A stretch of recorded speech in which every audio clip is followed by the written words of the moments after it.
জানেননি মুসলমান ইমানদার এমন একজন আল্লাহর বান্দা যে নাকি আল্লাহ তাআলার কোরআন তেলাওয়াত করতে পারতেন না, তার কাঠ ছিল জংলায় জংলায়, যে সে কাঠ কাটত, কাঠ কাইটারে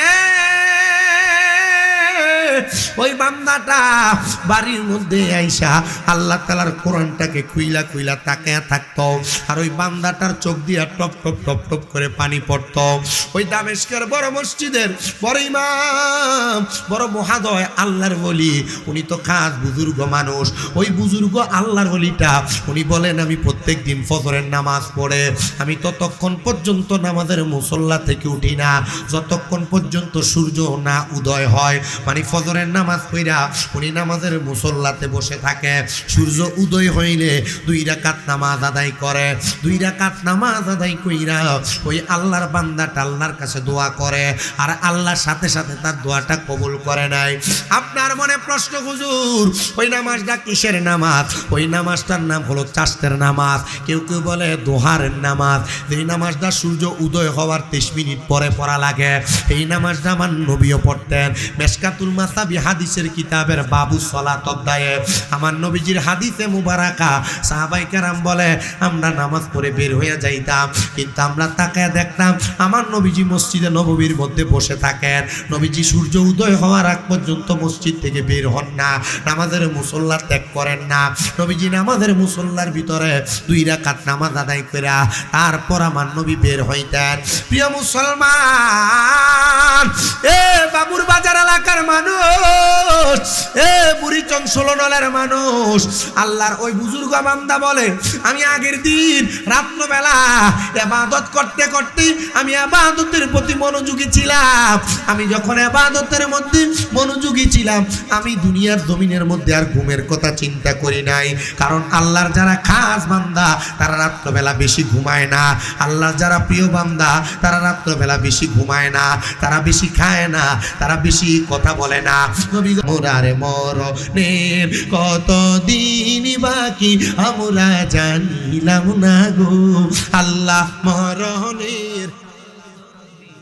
প্রিয় মুসলমান, আমি কথা বলতেছিলাম আল্লাহর যারা খাস বান্দা, প্রিয় বান্দা, তারা ঘুমায় কম, খায় কম, কথা কয় কম। আল্লাহর ওই বুজুর্গ বান্দা বলে, আমি রাত্রবেলা ইবাদত করতে করতে আমার সকালে একটু ঘুম ঘুম ভাব লাগছে। আমি ফজরের নামাজ পড়া নামাজের মুসল্লাতে যখন অপেক্ষা করতেছিলাম, এমন টাইমে হঠাৎ করে আমি চোখের মধ্যে ঘুম পাওয়ার পরে আমি নামাজের মুসল্লাটার মধ্যে ঘুমায়া গেছি। নামাজের মুসল্লাতে ঘুমায়া যাওয়ার পরে আমার কাছে মনে হয় কে জানি রে আমার রুহুটা টান দিয়া বের করে ফেলতেছে, আমার মরার কথা স্মরণ হয়ে গেছে। আমি তাড়াতাড়ি নামাজের মুসল্লা থেকে উইটা ওযুটা বানায়া আমার এলাকার দামেস্কের গুরুস্থানের সামনে যাইয়া আমি কবরের দিকে ফিরা ফিরা আল্লাহর দরবারে দোয়া করি, আল্লাহ ও আল্লাহ, আমি গুনাহগার, আমি বদকার, আমি সিয়াকার, আমার রুহুটা তো কষ্ট করে নিও না। হযরত জয়নাল আবেদিন কারবালায় জান্নাতে লুটিয়া কান্দে হযরত আলী ও মা ফাতেমা, আল্লাহুম্মা সাল্লি আলা সাইয়্যিদিনা মাওলানা মুহাম্মদ ওয়া আলা আলি সাইয়্যিদিনা।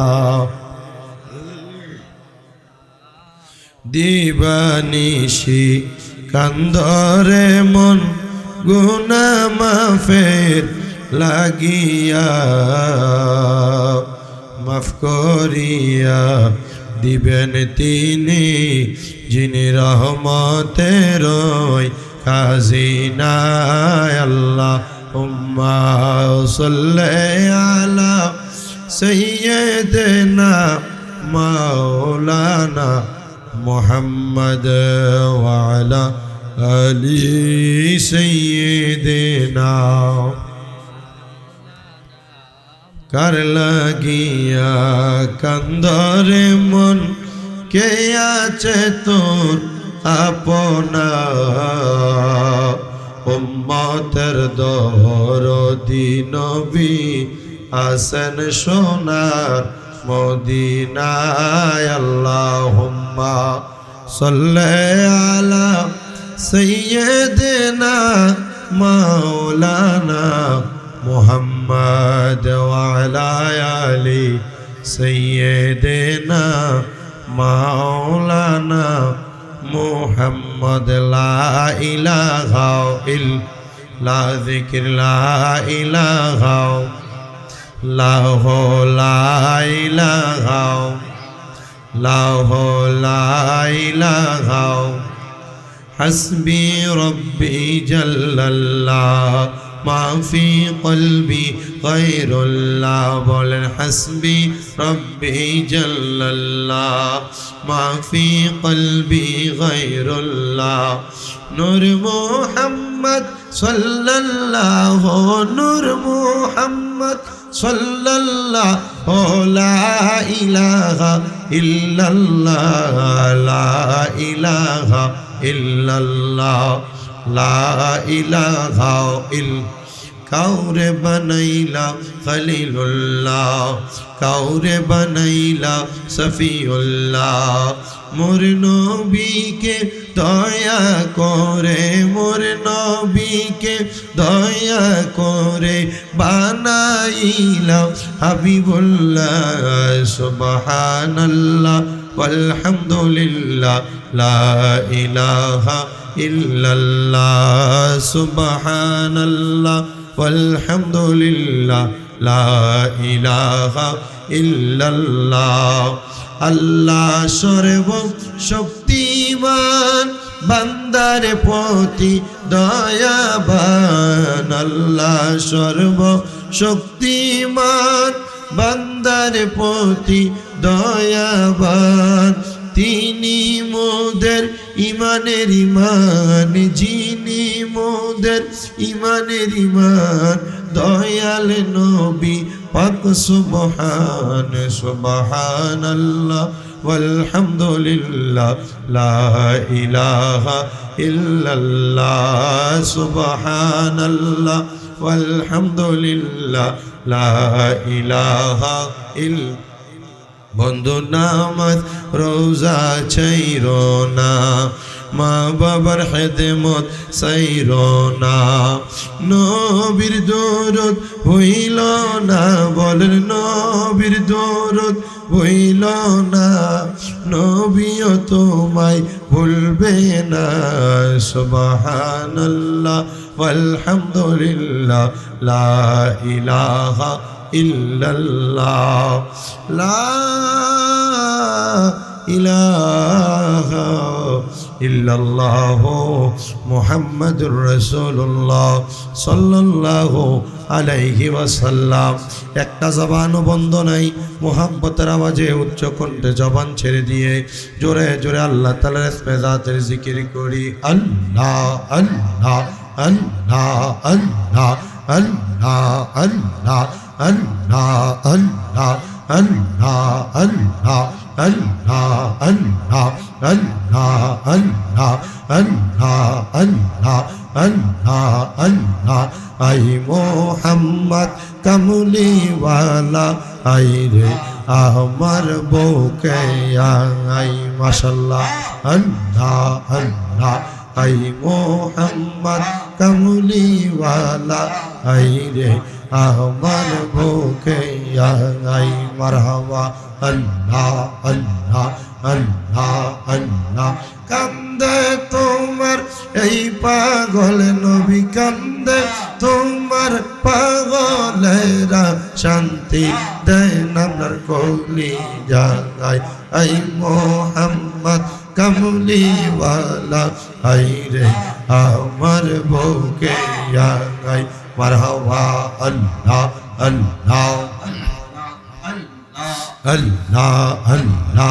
ফকির দরবেশ বাদশাহলি চলি দেশে ফুলের কলি, কান্দে নিয়া ভিক কার জলি বাস করবি কের তলাই মারহাবা আল্লাহ আল্লাহ আল্লাহ আল্লাহ আল্লাহ আল্লাহ আই মোহাম্মদ কামলিওয়ালা আই রে আমার বুকে আই মারহাবা আল্লাহ আল্লাহ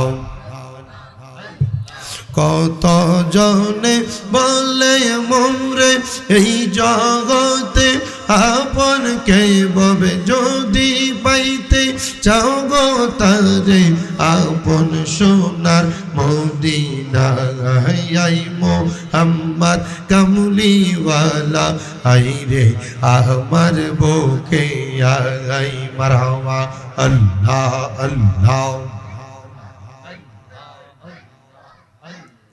আল্লাহ মুর্শিদ মুর্শিদ কইরাই আমার ঘুমাসে না নয়নে আমারে বলি বাগো মুর্শিদ কেম নেই মারহাবা আল্লাহ আল্লাহ আমারে বলি বাগো মুর্শিদ কেম নেই মারহাবা আল্লাহ আল্লাহ তোমায় আমি ভালোবাসি পাগলের মতো মনে চাইলে তোমার দিকে ছোটে আমার মন মারহাবা আল্লাহ আল্লাহ লোক সমাজে কলঙ্কি আমি গলাই কলম কের মানাগা আমারে বলি বাগো মুর্শিদ কেম নেই মারহাবা আল্লাহ আল্লাহ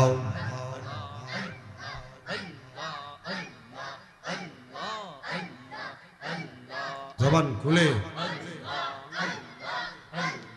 কদম ডালে বৈশা দইয়া বাজা আও নামের বাগাসি মারহাবা আল্লাহ আল্লাহ সুর শুনিয়া পাগল হইয়া ছুইটা চুইটা আসি বাজানো আমার মুর্শিদ দয়া তোমারে দেখিবা আর মনে লয় মারহাবা আল্লাহ আল্লাহ তোমারে না দেখলে আমার মনে লাগে বয় বাধা নো আমার মুর্শিদ দয়া তোমারে দেখিবা আর মনে লয় মারহাবা আল্লাহ আল্লাহ লা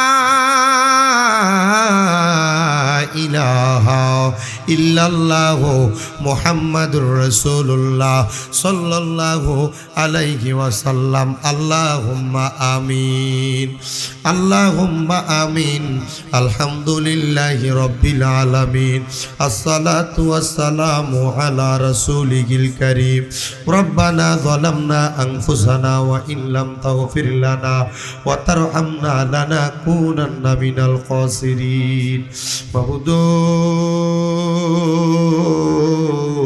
ও দয়াল আল্লাহ একটু রহমতের নজর কইরা তাকিয়া দেখেন গো আল্লাহ আজকে এই কুমিল্লা জেলার অন্তর্গত বুড়িচং থানাধীন 16 নং বালু বাবুর বাজার মাদ্রাসা মাঠ প্রাঙ্গণে আলা হযরত মডেল মাদ্রাসার উদ্যোগে বাৎসরিক ওয়াজ ও দোয়ার মাহফিল সাজাইয়া আমার সঙ্গে হুফাজে কোরআন দাড়ি পাকা মুরব্বী বাবারা যুবক নওজোয়ান ভাইয়েরা ছোট ছোট মাসুম বাচ্চারা পর্দার অন্তরালের আমার কত মা বোনেরা আল্লাহ জীবনের গুনার কথা স্মরণ কইরা আমিন আমিন কইরা দুইটা হাত বাড়ায়া আল্লাহ যার হাত তোমার দরবারে মায়া লাগে পছন্দ হয় ওই হাতের উসিলায় আমরা প্রত্যেকের জীবনের গুনাহ তুমি আল্লাহ ক্ষমা কইরা দাও আল্লাহ তুমি যদি আমরারে মাফ কইরা দাও আল্লাহ কারোর কাছে কোনো জবাবদিহিতা করা লাগবে না যদি রহমত দিয়া ভরপুর কইরা দাও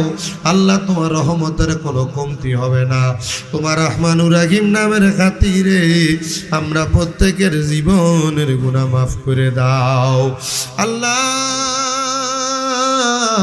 ও দয়াল গো তুমি যদি আমরারে মাফ কইরা দাও আল্লাহ কারোর কাছে কোনো জবাবদিহিতা করা লাগবে না তোমার রহমানুর রহিম নামের খাতিরে আজকের জান্নাতের বাগানে তোমার কত গোলামেরা তোমার কত পাগলেরা হাত বাড়াইছে আল্লাহ প্রত্যেকের হাত তোমার দরবারে কবুল আর মঞ্জুর কইরা নাও এরে আমার এই বাবুর বাজার 16 নং এবং আশেপাশে এলাকার ভাই বাবার আয় কিরে ভাই মাইকের আওয়াজ তোমাদের কানে যায়নি রে ভাই মুনাজাত হইতেছে রে ভাই আমার আল্লাহর দরবারে আমিন আমিন করে দুইটা হাত বাড়াইয়া দাও রে ভাই আমাদের বিশ্বাস আছে রে ভাই আমার আল্লাহ একটা হাতও খালি ফিরিয়া দিবে না ভাইরা রে এই দুনিয়ার জমিনের রং তামাশা একদিন থাকবে না আর কতকাল দোকানপাটে আড্ডাবাজির মধ্যে সময় কাটাইবা মুনাজাত হইতেছে রে ভাই আসুনা রে আল্লাহর দরবারে আমিন আমিন করে যদি দুইটা হাত বাড়াইয়া দাও আমাদের বিশ্বাস আছে আপনার মুনাজাত আমার আল্লাহ খালি ফিরিয়া দিবে না এই আমার এই এলাকার মা বোনেরা গো কি গো মা মাইকের আওয়াজ তোমাদের কানে যায়নি গো মা মুনাজাত হইতেছে গো মা আমিন আমিন করে আল্লাহর দরবারে দেও না দুইটা হাত বাড়াইয়া আমরার বিশ্বাস আছে গো মা আমার আল্লাহ একটা হাতও খালি ফিরিয়া দিবে না মারা গো তোমরা তো এই এলাকার নাইউরি না গো মা একদিন আসছিলা লাল রঙের বেনারসি শাড়ি পইরা আরেকদিন চলে যাইবা সাদা মার্কিন কাপড় পরিয়া তোমরার মতো কত মা বোনেরা জানি গো অন্ধকার কয়বরে মুর্দা আল্লাহ শুয়া শুয়া রইছে জানি না রে আল্লাহ কোন ভাই বাবা মা বোনের জন্য জানি আজকের মুনাজাত জীবনের শেষ মুনাজাত করে হাত বাড়াইছে জানি না রে আল্লাহ কোন ভাই বাবা মা বোনের জন্য জানি গো এই জান্নাতের বাগান জীবনের শেষ জান্নাতের বাগান জানি না রে আল্লাহ কোন ভাই বাবা মা বোনের জন্য জানি এই বাবুর বাজার এলাকার গোরস্থানের মাটিটা পর্যন্ত লাফালাফি করে কোন ভাই বাবা মা বোনের জন্য জানি গো এলাকার কাপড়ের দোকানে কাপড়গুলা কাইটা রেডি করে রাখছে জানি না রে আল্লাহ কোন ভাই বাবা মা বোনের জন্য জানি এলাকার গোরস্থানের মাটিটা কাঁপতাছে ওই আমার আল্লাহ আমরার মুনাজাত তুমি কবুল কইরা লও আমরার জীবনের গুনাহ মাফ কইরা দাও আমরারে তুমি ক্ষমা কইরা দাও আল্লাহ আজকের মুনাজাতে কে জানি হাত বাড়াইছি কার জানি জগতের মধ্যে আব্বা নাই যেই বাবা রিক্সা চালাইয়া মাটি খাইটা মাথার গাম পায়ে ফালাইয়া পরের বাড়িতে বদলার কাজ কইরা সন্তানরে মানুষের মতো মানুষ করার জন্য আব্বার অন্তরে পানি বানাইছে গো আল্লাহ এমন আব্বা যাদের কবরে আব্বার কবর না দাতের ফয়সালা কইরা দাও আল্লাহ কে জানি গান বাড়াইছে কার জানি জগতের মধ্যে মা নাই আল্লাহ যেই মা 10 মাস 10 দিন আমরারে গর্ভে ধারণ করছে সন্তানের প্রসব বেদনা সহ্য করতে মার বড় কষ্ট হয়েছে আল্লাহ মাঘ মাসের শীতের দিনে বিছানার ডান দিকে প্রস্রাব করে দিলে মা টান দিয়া সন্তানটারে বাম দিকে নিত বাম দিকে প্রস্রাব করে দিলে মা সন্তানটারে তুইলা নিজে বিধা জায়গায় ঘুমাইয়া সন্তানটারে শুকনা জায়গার মধ্যে ঘুমলো হয়তো। ও দয়াল, এমন মা যাদের কবরে আমার কবর জান্নাতের বাগান বানিয়ে দাও। যাদের মা বাবা বেঁচে আছে হায়াতে তৈয়বা নসিব করে দাও। অনেকে আছে মা অসুস্থ, আল্লাহ পরিপূর্ণ সুস্থতার নিয়ামত দান করে দাও। আমার মাও আজকে 8 মাসের উপর অসুস্থ, বিছানায় শোয়া। আল্লাহ তুমি আমার মারে সুস্থতার নিয়ামত দান করো। এমন ভাবে যে সন্তানেরা মায়ের পাগল বাবার পাগল, ওই সন্তানগুলারে তুমি কবুল মঞ্জুর করে নাও। আল্লাহ আমাদের প্রত্যেকের বংশের মানুষ, দাদা দাদি নানা নানির বংশের মানুষ যারা কবরে, প্রত্যেকের কবর জান্নাতের বাগান বানিয়ে দাও। আল্লাহ যারা বেঁচে আছে হায়াতে তয়্যবা নসিব করে দাও। আমাদের প্রত্যেকের মনের নেক আশাগুলা তুমি পূরণ করে দাও। আল্লাহ আলা হযরত মডেল মাদ্রাসার প্রত্যেকটা ছাত্র শিক্ষক সহ ছাত্রদের মা বাবা তাদেরকে তুমি কবুল মঞ্জুর করে নাও। মাদ্রাসা কমিটিতে যারা আছে আল্লাহ তারা যেন মাদ্রাসাটা আরো বড় হিসেবে কবুল তৈরি করতে পারে সে তৌফিক দান করে দাও। এই মাহফিলে যারা টাকা দিয়া পয়সা দিয়া শ্রম দিয়া বুদ্ধি দিয়া পরামর্শ দিয়া মাইক দিয়া লাইট দিয়া প্যান্ডেল দিয়া মিডিয়ার ভাই সহ আমার শ্রোতা মণ্ডলী পুরুষেরা পর্দার অন্তরালে যে মা বোনের আওয়াজ শুনতেছে আল্লাহ তাদের প্রত্যেকের দোয়া কবুল মঞ্জুর করে নাও। আল্লাহ যে ঘরে আলেমদেরকে খানা পিনার ইন্তজাম করেছে আমার মা জননী উলামায়ে কেরামের বড় পাগল, আল্লাহ বিশেষ করে তরিকতের ভক্ত মানুষ, ওনার সন্তানটা ওনার জন্য আশেক হয়ে আমাকে দাওয়াত করেছেন। আল্লাহ দাওয়াত তুমি কবুল মঞ্জুর করে নাও। আল্লাহ এলাকার প্রত্যেকটা মানুষের সিনার মধ্যে নূর দ্বারা ভরপুর করে দাও। আমাদেরকে মরণ দিবা দুঃখ নাই, তবে বেঈমান বানাইয়া মরণ দিও না। আল্লাহ মরণের আগে বারবার মক্কা মদিনা তাওয়াফ জিয়ারত নসিব করায়ও, মক্কা মদিনা তাওয়াফ জিয়ারত নসিব করায়া আখিরি জবানে মধুর কালেমা পড়াইয়া দিয়েন লা ইলাহা ইল্লাল্লাহ মুহাম্মাদুর রাসূলুল্লাহ সাল্লাল্লাহু আলাইহি ওয়াসাল্লাম। সবাই জবান খুলে পড়ি আলহামদুলিল্লাহ। আমি আইসেই খবর পাইছি আপনাদের এলাকায় একটা মিটিং চলতেছে। রাজনৈতিক অবস্থা এক এক জায়গায় এক এক রকম, মানুষ ইসলাম থেকে দূরে দুনিয়া বিমুখ। যেহেতু মানুষ দুনিয়ার প্রতি আসক্ত হয়ে তারা তাদের মতো করে সময় কাটাচ্ছে, আমরা যারা এখানে বসেছি আমরা যদি আল্লাহ এবং তার রসুলের রেজামন্দি হাসিল করার জন্য মোহাব্বত নিয়ে বসি আর বয়ান শুনি, তাহলে আমার মনে হয় যে হেদায়েত হওয়ার জন্য, কারণ বাংলাদেশে যে পরিমাণ ওয়াজ মাহফিল হয়, যদি প্রতি মাহফিলে একজন করে হেদায়েত হইতো, আমার মনে হয় হিসাব মিলিয়ে দেখলাম আমার জন্মের পর থেকে এই পর্যন্ত যা মাহফিল দেখছি, তাহলে এত মাহফিলে বাংলাদেশে আর ৭০টা থাকলো না, হইলে সব বলি হয়ে যেত। কথা কি বলছেন আপনারা? তার মানে বোঝা যায় ওয়াজ মাহফিলগুলো একটা ট্রেডিশনে, কালচার একটা পরিণত হয়ে গেছে। মানুষ ওয়াজ মাহফিল করায়, দুনিয়ার মানুষ শোনে, বক্তা যত সুন্দর, কণ্ঠ যত সুন্দর, মানুষ আইসা ওয়াজে বসে তত বেশি, ঠিক না?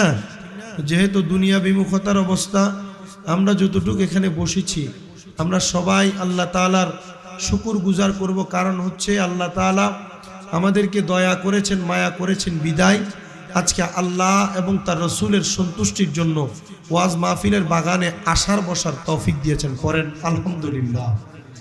আজকের মাহফিলে যিনি সম্মানিত সভাপতি, আপনাদের 4 নং 16 নং ইউনিয়ন পরিষদের সাবেক চেয়ারম্যান জনাব মোহাম্মদ আব্দুল ওয়াহাব চেয়ারম্যান সাহেব, সম্মানিত সহসভাপতি আমার পাশে যিনি আছেন আলা হযরত মডেল মাদ্রাসার সেক্রেটারি জনাব মোহাম্মদ খুরশেদ আলম সাহেব, প্রধান বক্তা হযরত মাওলানা মনিরুল ইসলাম জালালি সাহেব, তকরীর করবেন মাওলানা বশির আহমেদ ফারুকি সাহেব, হযরত মাওলানা নাজমুল হাসান আনসারি সাহেব, মাওলানা মোহাম্মদ লোকমান হোসেন সাহেব, হযরত মাওলানা সাদিকুর রহমান সাহেব, হযরত মাওলানা আবু ইউসুফ সাহেব, হযরত মাওলানা জসিমউদ্দিন সাহেব, হযরত মাওলানা আবু জাফর সালেহী সাহেব সহ মাহফিল পরিচালনা করছেন এম এ মামুনুর রশিদ মিরপুরি সাহেব, হযরত মাওলানা আলামিন রাজা সাহেব সহ দিগার উলামায়ে কেরাম, মুরব্বিনে কেরাম।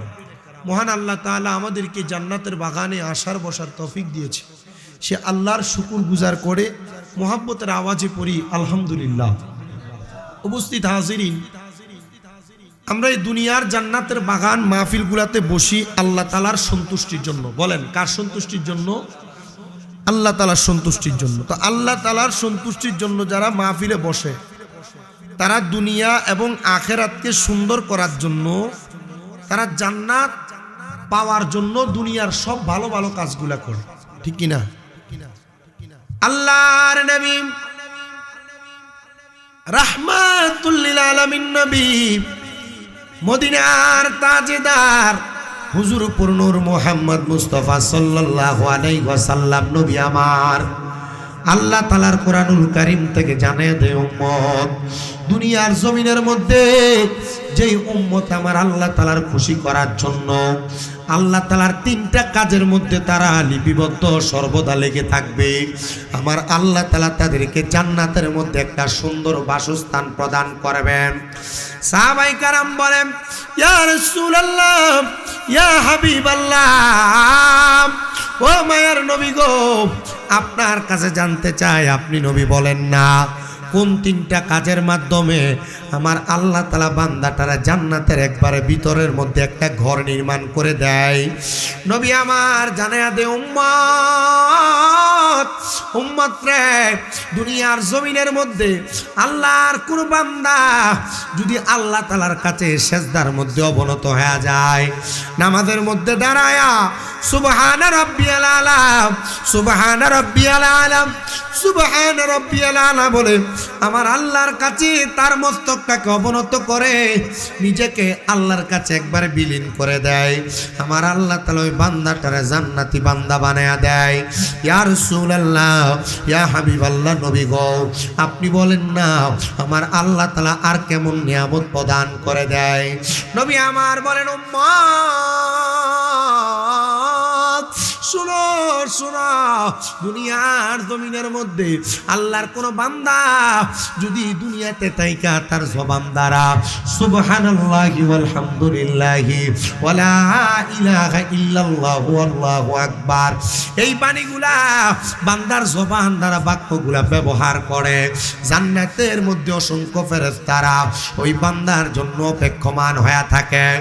জান্নাতের ফেরেশতারা জান্নাতের মধ্য থেকে ওই বান্দাটারে স্বাগতম জানায় আহলান ওয়া সাহলান মারহাবান মারহাবান আসো আল্লাহর বান্দা জান্নাতের দিকে আসো ওই বান্দাটা জান্নাতের বাসস্থান পাওয়া যায়। নবী আমার বলেন উম্মত শুনো গো ও উম্মত তোমরা জেনে রাখো তৃতীয় নাম্বার আল্লাহর কোন বান্দা যখন তার জবান দ্বারা আমার আল্লাহ তাআলার কুরআনুল কারীমের তেলাওয়াতের মধ্যে তার জীবনটারে কাটায়া দেয় আমার আল্লাহ ওই বান্দাটারে এমন ভাবে কবুল করে ওই বান্দাটা দুনিয়াতে থাকা অবস্থায় আমার আল্লাহ তাআলার কোরআন যখন তেলাওয়াত করে ওই বান্দার প্রত্যেকটা হরফ প্রত্যেকটা বাক্য প্রত্যেকটা আয়াত প্রত্যেকটা পৃষ্ঠা প্রত্যেকটা পারা তেলাওয়াত করার মাধ্যমে আল্লাহ তাআলা ওই বান্দাটারে দুনিয়ার জমিনে জান্নাতি বান্দা হিসেবে ঘোষণা করে। হযরত আনাস ইবনে মালিক রাদিয়াল্লাহু তাআলা আনহু আমার নবীর কলিজার টুকরা সাহাবী তিনি বলেন আমি আমার নবীজির কাছে প্রশ্ন করলাম ইয়া রাসূলুল্লাহ ইয়া হাবিবাল্লাহ নবী গো আপনি নবী জানাইয়া দেন না উম্মতের মধ্যে যারা আপনার আল্লাহর তাআলার কোরআন শরীফ তেলাওয়াত করবে তাদেরকে আমার আল্লাহ তাআলা জান্নাত প্রদান করবে। এই যে একটা মাদ্রাসা করা হইল বাবুর বাজার এলাকায় আলা হযরত মডেল মাদ্রাসা এই মাদ্রাসার ছাত্রগুলা আল্লাহ তাআলার কোরআনুল কারীম তেলাওয়াত করে আপনারা দেখলেও করে না দেখলেও করে তারা প্রতিদিন দৈনিক শিডিউল মোতাবেক কোরআনুল কারীম তেলাওয়াত করে। কারণটা কি জানেন এই কোরআনুল কারীমের বরকতে আমার আল্লাহ তাআলা বাবুর বাজার 16 নং এলাকার যত কবরবাসী কবরে ওই প্রত্যেকটা কবরবাসীকে আমার আল্লাহ তাআলা maaf করে দেয় ক্ষমা করে দেয়। ও মায়ার নবী গো ও দয়ার নবী রাহমাতুল লিল আলামিন নবীজি ক্ষমা করে বুঝতে পারলাম আমার আল্লাহ তাআলা জানার যেই বান্দাগুলা কোরআন তেলাওয়াত করতে পারে না এদের অবস্থাটা কেমন হবে। একজন সাহাবী বড় বয়স হযরতে সালমান ফারসি রাদিয়াল্লাহু তাআলা আনহু নবীজির দরবারে হাতটা উঠে ডাক দিয়ে বলি ইয়া রাসূলুল্লাহ আমার তো বয়স 200 বছরের উপরে কত বছর দেখেন না 200 বছরের উপরেও নবী গো আমার বয়স বেশি হওয়ার কারণে আমি তো কোরআন পড়তে পারবো কেমনে কারণ আপনি নবীর কাছে ইসলাম ধর্ম গ্রহণ করার পরে নবুয়ত প্রাপ্তির পরবর্তী সময়ে আল্লাহ তাআলা আস্তে আস্তে করে কোরআনুল কারীম নাজিল করেছে আমি এখনো পর্যন্ত কোরআনুল কারীমকে আয়ত্ত করতে পারি নাই। নবী গো আপনি বলেন না আল্লাহ তাআলা কে আমি সালমান ফারসিকে জান্নাত প্রদান করবে। নবী আমার বলে ইয়া সালমান ফারসি ও সালমান ফারসি গো তুমি কোরআন কোরআন শিখবা না, পড়তে পারবা না, তাহলে আমার আল্লাহ তাআলার এই কোরআনকে যদি মুহাব্বত করো, তাজিম করো, আমার আল্লাহ তাআলা তোমার জান্নাত প্রদান করে দিবে। ও বন্ধুরে, আল্লাহর নবীর একজন সাহাবী হাত মুবারক উঠায়া ডাক দিয়া বলেন, ইয়া রাসূলুল্লাহ, মায়ার নবী গো, আমি আমার চোখে ভালো মতো দেখি না, তাহলে আমার আল্লাহ তাআলা আমারে কেমনে জান্নাত প্রদান করবে? নবী আমার বলেন, উম্মত শোনো শোনো শোনো, আল্লাহ তাআলা কেমনে জান্নাত প্রদান করবে জানো? নবী গো, কেমনে প্রদান করবে? বলে, চোখে না দেখলে মুহাব্বত করলে আমার আল্লাহ তাআলা জান্নাত প্রদান করে দিবে।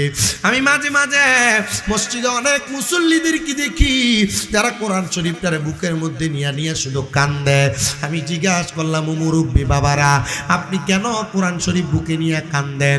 এটা তো কান্না করার জিনিস না, কোরআন শরীফ তো খুইলা খুইলা দেখা দেখা পড়ার বিষয়, আপনি কান্না করেন কেন? আমার কাছে চোখের পানিগুলা ফালায়া ফালায়া ডাক দিয়া বলে, হুজুর, আমি যদি কোরআন পড়তে পারতাম তাহলে তো আমি কোরআন খুইলা বুকের মধ্যে ধরে কানতাম না। আমি জানি না এই 16 নলের বাবুর বাজার জালা হযরত মাদ্রাসার জান্নাতের বাগানের মধ্যে কে বসছেন আপনি কোরআন পড়তে পারেন না? কে বসছেন আপনি কোরআনুল কারীম আয়ত্ত করতে পারেন নাই? মনে রাখবেন রে প্রিয় মুসলমানেরা, এই কোরআনুল কারীম আয়ত্ত করলে, তেলাওয়াত করলে আল্লাহ তাআলা নিয়ামত দান করে। তো আপনি যদি পড়তে না পারেন, তেলাওয়াত না করতে পারেন, আল্লাহ তাআলা তো আপনার একটা প্রতিদান দেওয়া লাগবে। প্রতিদানটা কি দিবে শোনেন। আল্লাহ তাআলার কোনো বান্দা যদি দুনিয়াতে থাইকা আল্লাহর কোরআন তেলাওয়াত কইরা দুনিয়ার জিন্দেগি সুন্দর করে কাটাইতে পারে, আমার আল্লাহ তাআলা ওই বান্দাটার কবরটারে নূরের আলোতে আলোকিত করে দিবেন। প্রিয় ভাই শুনেন রে, আমি আপনাদের কাছে দামেস্কের একটা ছোট্ট কারগুজারি ঘটনা শুনিয়ে দেই, যেটা শোনার মাধ্যমে আপনি আপনার ঈমানটাকে তাজা করতে পারবেন। বলে, হুজুর কেন গো? কারণ সবাই তো কোরআন পড়তে পারে না। অনেক মানুষ আছে দুনিয়ার ব্যস্ততায় থাইকা, অনেক মানুষ আছে পরিবার পালা চালাইতে যায়, অনেক মানুষ আছে তাদের মা বাবা তাদেরকে আল্লাহ তাআলার কোরআন শিখাইয়া দিতে পারে নাই, মা বাবা কবরে। জানেননি মুসলমান ইমানদার এমন একজন আল্লাহর বান্দা যে নাকি আল্লাহ তাআলার কোরআন তেলাওয়াত করতে পারতেন না, তার কাঠ ছিল জংলায় জংলায়, যে সে কাঠ কাটত, কাঠ কাইটারে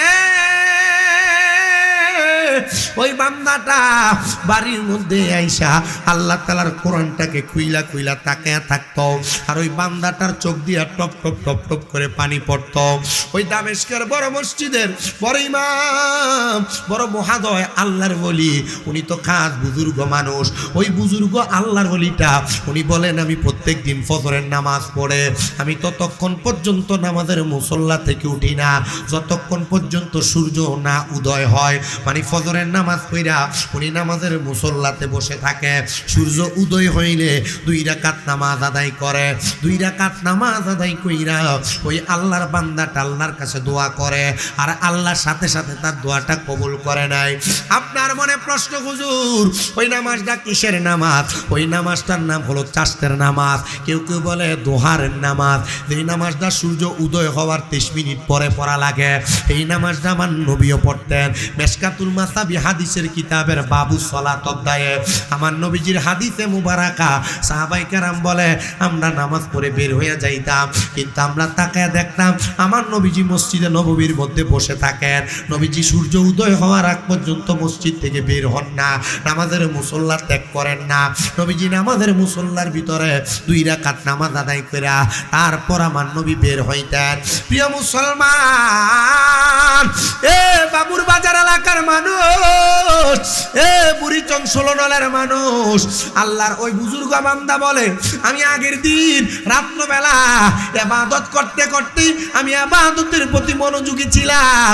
আমি যখন ইবাদতের মধ্যে মনোযোগী ছিলাম, আমি দুনিয়ার জমিনের মধ্যে আর ঘুমের কথা চিন্তা করি নাই। কারণ আল্লাহর যারা খাস বান্দা তারা রাত্রবেলা বেশি ঘুমায় না, আল্লাহর যারা প্রিয় বান্দা তারা রাত্রবেলা বেশি ঘুমায় না, তারা বেশি খায় না, তারা বেশি কথা বলে না। নবী মোরারে মরণের কতদিন বাকি আমরা জানিলাম না গো, আল্লাহ মরণের। প্রিয় মুসলমান,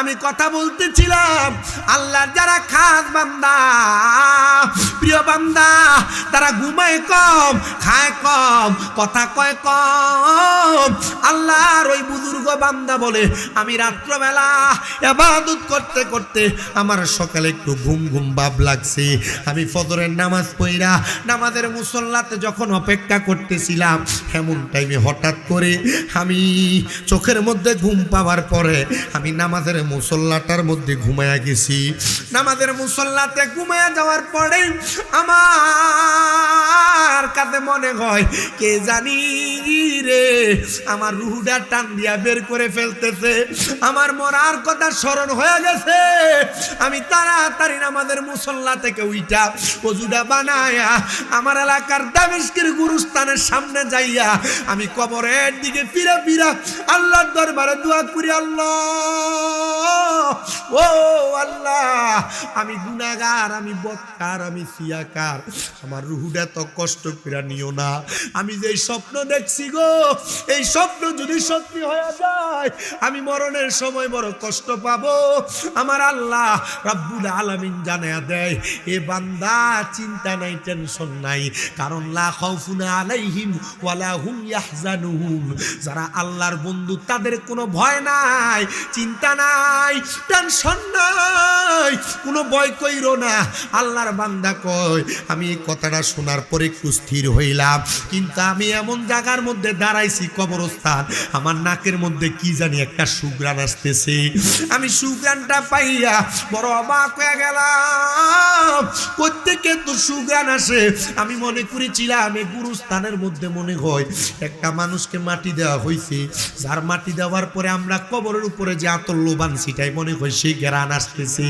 আমি কবরের ভিতরে প্রবেশ করে দেখলাম এই গুরুস্থানের ভিতরে মনে হয় গত 2-3 মাস কোনো মানুষকে মাটি দেওয়া হয় নাই আমি গুরুস্থানের মধ্যে প্রবেশ কইরা আমি তালাশ করতে করতে করতে করতে একটা কবর দেখছি যে কবরটা একবারে পুরাতন ভাঙা কাফনের কাপড়টা দেখা যায় আমার নাকের মধ্যে আমি গ্রান টান দিয়া দেখলাম পুরা সুগ্রানটা আমার নাকে কবর থেকে আসতেছে আমি কবরের সামনে দাঁড়াইলাম আমি ডাক দিলাম ও এলাকার মানুষ তোমরা কেউ কি বলতে পারবা এই কবরটা কার যে কবরটা এত পুরান কবর কিন্তু কাফনের কাপড়টা দেখা যায় সাদা তাজা কাপড় আছে এই কবরটা কার একবার বলো না কেউ বলতে পারে না কারণ যদি কবর 200-300 বছরের পুরাতন কবর হয় যদি কবর 2-3-4 বছরের পুরাতন হয় ওই কবরের খবর তো কেউ বলতে পারবে না এবার এলাকার একজন বৃদ্ধ বয়োজ্যেষ্ঠ মানুষ উনি যখন রাস্তা দিয়ে হাঁইটা যায় ওই ইমাম ডাক দিয়া বলে হুজুর ও মুরব্বি আব্বা আপনি বলেন না এই গুরুস্থানটার মধ্যে যে কবরটা ভাঙ্গা এই কবরটা আপনি কি বলতে পারবেন নাকি উনি ডাক দিয়া বলেন যত সম্ভব আমাদের এলাকার একজন কাঠুরিয়া ছিল যাকে এই জায়গার মধ্যে মাটি দেওয়া হয়তো এলাকার নিম্নবিত্ত মানুষগুলাকে এই কবরের এই সাইডটার মধ্যে মাটি দেওয়া হয়তো এই কবরটা মনে হয় তার কবর আল্লাহর ওলি কয় এ মুরব্বি আব্বাজি এটারে কাঠুরিয়া মনে কইরা আপনি যে অবহেলাটা করতেছেন এটা তো কাঠুরিয়া না এটার কবর থেকে তো একটা জান্নাতের সুঘ্রাণ বাহির হইতাছে উনি ডাক দিয়া কয় কোথায় তার বাড়ি কোথায় তার ঘর দেখা দেন না আমরা তার পরিচয়টা জানতে চাই বলে দামেস্ক এলাকার পশ্চিম অঞ্চলের মধ্যে একটা বাড়ি যেই বাড়িতে তার স্ত্রী এখনো পর্যন্ত আছে গত 16 বছর আগে এই ব্যক্তিটা ইন্তেকাল করেছে আল্লাহর ওলি দুনিয়ার সব কর্মকাণ্ড ত্যাগ কইরা দৌড়াইতে দৌড়াইতে ওই বাড়ির সামনে যে সালাম প্রদান করে আসসালামু আলাইকুম ওয়া রাহমাতুল্লাহ আসসালামু আলাইকুম ওয়া রাহমাতুল্লাহ 3 বার সালাম দেয় কোনো জবাব আসে না যখন কোনো জবাব আসে না আল্লাহর বান্দা ডাক দিয়া কয় কি রে জবাব যেহেতু আসে না ঘরের ভিতরে তো প্রবেশ করা যাবে না মনে রাখতে হবে নবীজির হাদিসে মুবারক হুজুর কাউকে ডাইকা বসেন ডাইকা বসেন না কাউকে আপনি কাউকে ডাইকা বসেন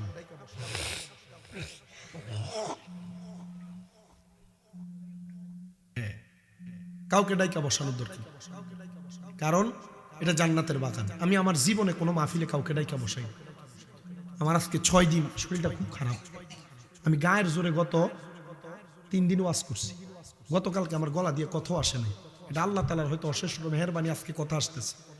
গতকালকে আমি জোহরের নামাজের পরে নিজে নিজে কাঁদছি যে আল্লাহ আমার গলা দিয়ে কথা আসতেছে, কেন এমন হচ্ছে আমি বুঝতেছি।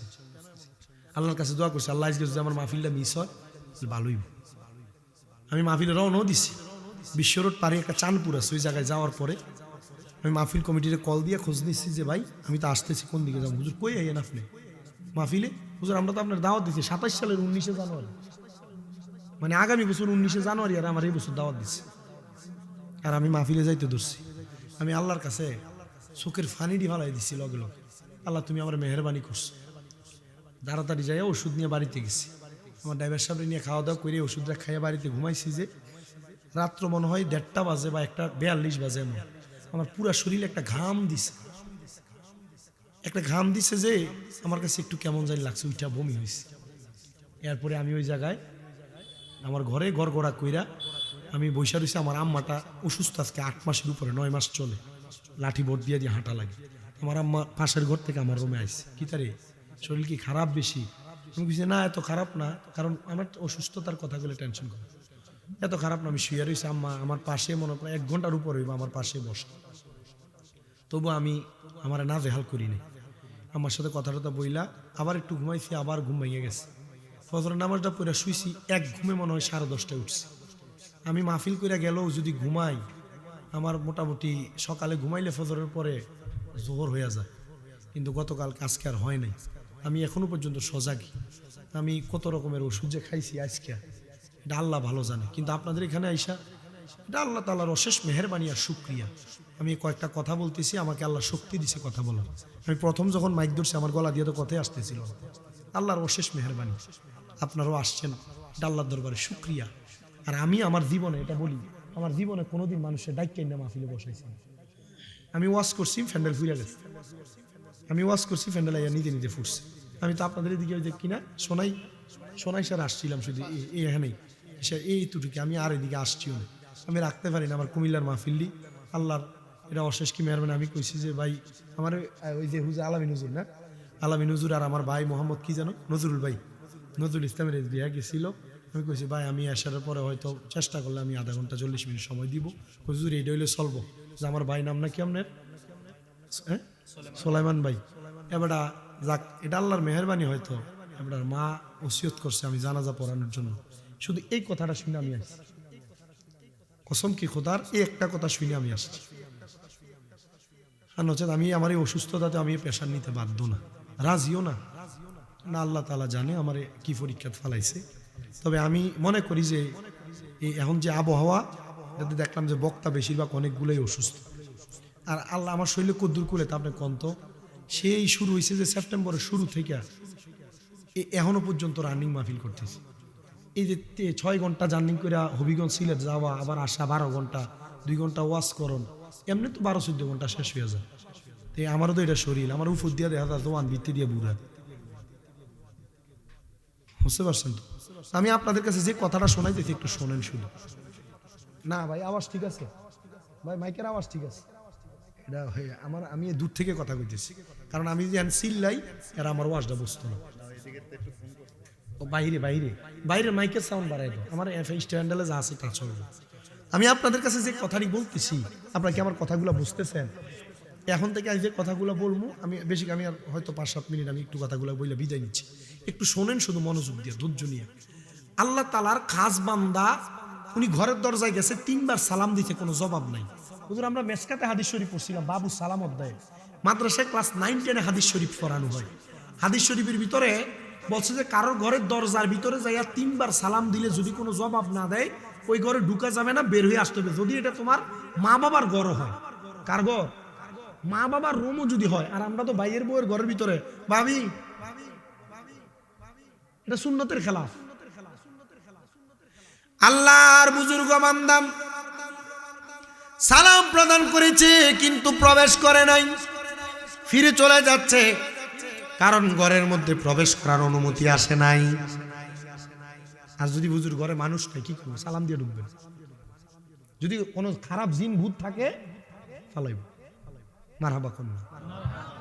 হ্যাঁ, এখন আজকে ওয়াজ শুনে বাদ দিয়ে সালাম দিলে বেরিয়ে একটু দুষ্ট, আজকে সালাম দিই কোন দিয়ে সান উঠছে কথা কয় না বেটি নিজেও দেয় না জামাই দেয় এটারও পছন্দ করে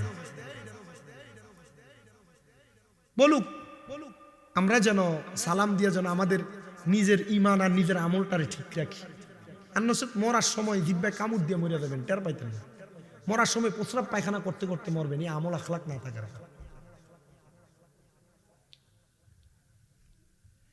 আল্লাহর নবীর ওই পাগল ডাক দিয়ে বলে শোনা আমি ঘরের সামনে থেকে চলে যাই হঠাৎ করে মহিলার কণ্ঠে আমার সালামের জবাব দেয় ওয়ালাইকুম সালাম আমি চিন্তা করলাম বেডি মানুষ চেহারার দিকে সাউন্ড যায় না এটাই ফর্দা এটা কি আর মাশাআল্লাহ দিলাম আপনি আপনার বাইরের বসে চেহারাটা সে একবার যায় তা বেডি রাস্তার ভিতরে চিনো না ভাই এই বেডি লোক খালি এগিয়ে কথা বলি আর খুব ভালো লাগে হারাম কবিরা গুনাহ 14 জন গায়রে মাহরাম মহিলা ছাড়া পুরুষ মানুষ অন্য কোনো নারীর সামনে যাওয়া হারাম এবং 14 জন গায়রে মাহরাম পুরুষ ছাড়া মহিলারা অন্য বাকি পুরুষের সামনে যাওয়া হারাম আর মহিলারা যদি যায় এটা জাহান্নামে যাবে এটা লিখে নিয়ে যাবে নামাজ পড়বেন জান্নাত অনেক মুরব্বিরা আছে নিজেরা নামাজ পড়ে কিন্তু নিজের বউ বেফরদা নিজের জি বেফরদা নিজের বোন বেফরদা নিজের মা বেফরদা খোদা কি কসম জাহান্নামী নামাজ দিয়ে কোনো কাম হবে বুঝতেছেন কথা আমরা সমাজ তো এটা মানে না আমার মাইয়া আমার ফুতের মুসলমানিতে নাচতেছে আমার বোন আমার বিয়ের ভিতরে নাচতেছে কথা কয় না এটা ইসলাম না এটা কি না দুষ্টামি করেন আপনার ইসলাম নিয়ে আর ফিরে না তাকায়া ডাক দিয়া বলে মা 3 বার সালাম দিলাম জবাব দিলা না মা গো ও মা কও না আমি কি কোনো অন্যায় করে তোমার ঘরের দরজায় দাঁড়াইছি মুসাফির আইলে তো সালামের জবাব দেওয়া লাগি মহিলা কই হুজুর নামাজে ছিলাম সালাম ফিরাইতে দেরি এই জন্য আমি জবাব দিই নাই ও মা ক্ষমা করবেন সকালে বের হইতেন বিকালে লাকড়ি বেচা যে কামাই হইতো এটা দিয়া জব আনতেন চাউল আনতেন গম আনতেন এটা দিয়া খানা বানাইতো ও মা এমন কোন আমল কি নাই ডাক দিয়া কয় হুজুর কোন আমল আছে কিনা আমি জানি না কারণ আমার জামাই নিজে কোরআন শরীফ পড়তে পারতো না আর বাবুর বাজারের মানুষের কুফাল বালা এলাকাতে একটা মাদ্রাসা হয়েছে হেরা কোরআন পড়বো ওই যে আপনি মাঝে মাঝে এফলা ফেন্ডির কি খবর আইয়া যে লাঠিটা বর দিয়ে মুরব্বিরা দেখে যান এরা ফইরা যে সোয়াব পাইব আপনি এমনি সেই সোয়াব পাইব আপনাদের মাঝে মাঝে আইতে হুজুর মাদ্রাসাটা চলেনি ঠিক মতো কাম হয়ে যাবে ঠিক আছে উপর থেকে ওই যে আজকে এটা মেরাজের রজনী না শেষ তো চাঁদ উঠে গেছে এখন শাবান মাসে তা আল্লাহর নবী রাহমাতুল্লিল আলামিন নবীজি ওই মহিলা বলে শুনেন আমার স্বামী সকালে যাইতো লাকড়ি কাইটা বাজারে বেচা যে চাউল হইতো টাকা হইতো এটা দিয়ে চাউল কিনা বাড়িতে আনতো আমারে দিত রান্না করার জন্য আমার স্বামী অজু গোসল বানায়া আমার স্বামীর একটা বালা কাম আছে নামাজের মুসল্লাটা বিছাইয়া আমার স্বামীটা আল্লাহর কোরআনটা খুইলা কোরআনটার দিকে ছায়া ছায়া শুধু কানতো কি করতো আমার স্বামী কান্ত এ প্রিয় মুসলমান শুনো মহিলা ডাক দেয়া কই হুজুর আমি জিজ্ঞেস করেছিলাম ও প্রাণের স্বামী গো আপনি যে কোরআন কোনোদিন পড়তে শুনলাম না আপনি কেন কোরআনের দিকে তাকায়া তাকায়া কান্দেন ডাক দিয়া কয় কেন তাকায়া তাকায়া কান্দি জানা দামেস্কের মসজিদের হুজুর বলছে যদি কোরআন পড়তে পারো আল্লাহ তাআলা সওয়াব দিব যদি না পড়তে পারো মুহাব্বত করো সওয়াব দিব যদি মুহাব্বত না করতে পারো বুকের মধ্যে দুইরা দুইরা অন্তরের ভিতরে কোরআনের প্রেম জারি করো দেখবারে আমার আল্লাহ তাআলা এটার কারণে জান্নাত দিব মহিলা কই হুজুর আমার স্বামী চোখের পানিটি ফালায়া কান্দে আর ডাক দিয়া কই গো স্বামী ও গো স্ত্রী আমি কোরআন পড়তে পারি না আমি যদি পড়তে পারতাম আমি শোনায়া পড়তাম আমি কোরআনের দিকে তাকায় তাকায় কান্দি আল্লাহ নিয়ে আমারে বরকত দান করে হুজুর উত্তর পায়া ফিরা গেছে, 2 রাকাত নফল নামাজের নিয়ত করছে, 2 রাকাত নফল নামাজের নিয়ত কইরা আল্লাহ তাআলার দরবারে বারবার হাত তুলে ডাক দিয়া কই, আল্লাহ ওই ব্যক্তিটা কেমনে তার কবরে সুঘ্রাণ আসে। উনি বলে, আমি নামাজ পড়া কাঁদতে কাঁদতে নামাজের মুসল্লার ভিতরে ঘুমায়া গেছি রে। নামাজের মুসল্লার ভিতরে যখন ঘুমায়া গেছি, কাঁদতে কাঁদতে আমি বেহুশের মতো হয়ে গেছি। আমি বেহুশ অবস্থায় হঠাৎ করে দেখলাম আমার সামনে ওই কাঠুরিয়া ব্যক্তিটা তার শুরুতে হাজির হয়ে গেছে। আমি তারা জিগাইলাম, ও ভাই, জান্নাতের ভিতরে এত সুন্দর শুরু তার লেবাস কেমনে পাইলা? ডাক দিয়া কয়, শুধু কোরআনের মোহাব্বত কইরা জবানের ভিতরে কোরআনের বাণী প্রকাশ করতে পারি নাই, শুধু মোহাব্বত কইরা তাকে তাকে কানছিলাম। আমার আল্লাহ তাআলা কান্না করার কারণে বরকত দান করেছে। এ প্রিয় মুসলমান, এ আমার সুরনালার বাবুর বাজারের আশেপাশে এলাকার পর্দার অন্তরালের মা, আমার মুরব্বী বাবা, যুবক ভাই, সামনে রমজান মাস আসতেছে, আপনাদেরকে আমি আহলান ওয়া সাহলান মারহাবান জানাই। কোরআন তেলাওয়াত কইরেন। আর যারা কোরআন পড়তে পারেন না, চেষ্টা করে হইলেও পারলে মাদ্রাসায় মসজিদে হুজুরের কাছে দৈনিক একটু একটু করে কোরআন শিখার চেষ্টা করেন। আর যারা চোখেও ভালো করে দেখেন না, আল্লাহর কোরআনটারে বুকের মধ্যে ধারণ কইরেন। এ রমজান মাস গুনাহ মাফের মাস, আপনি যদি চোখের পানি ফালায়া ফালায়া কান্দেন, আপনারা আমার একটা কথার জবাব দেন। এ বাবুর বাজারের মানুষ, আলা হযরত মডেল মাদ্রাসার মাহফিলের মানুষ, আপনারা বলেন, আল্লাহ যদি একজন কাঠুরিয়াকে কোরআনকে মুহাব্বত করে কান্না করে চোখের পানি ফালানোর কারণে মাফ করতে পারে, আল্লাহ তাআলা আমাদেরকেও মাফ করতে পারে কি পারে না? আরে একটি ছেলে আলেম হলে পড়বে কোরআন মৃত্যু কালে, হায়রে একটি ছেলে আলেম হল, আরে পড়বে কোরআন মৃত্যু কালে, হায়রে দূর হবে বিয়াদবে শয়তানে থাকবে রে ঈমান, দূর হবে বিয়াদবে শয়তানে থাকবে রে ঈমান, জানে কবজের সময় তোমার রে আসানে, বলেন জানে কবজের সময় তোমার রে, বলেন কোরআন শিখাও ছেলে মেয়েকে, ওহে মুসলমান, কোরআন শিখাও ছেলে মেয়েকে, ওহে মুসলমান, জানে কবজের সময় তোমার হইবে রে আসান।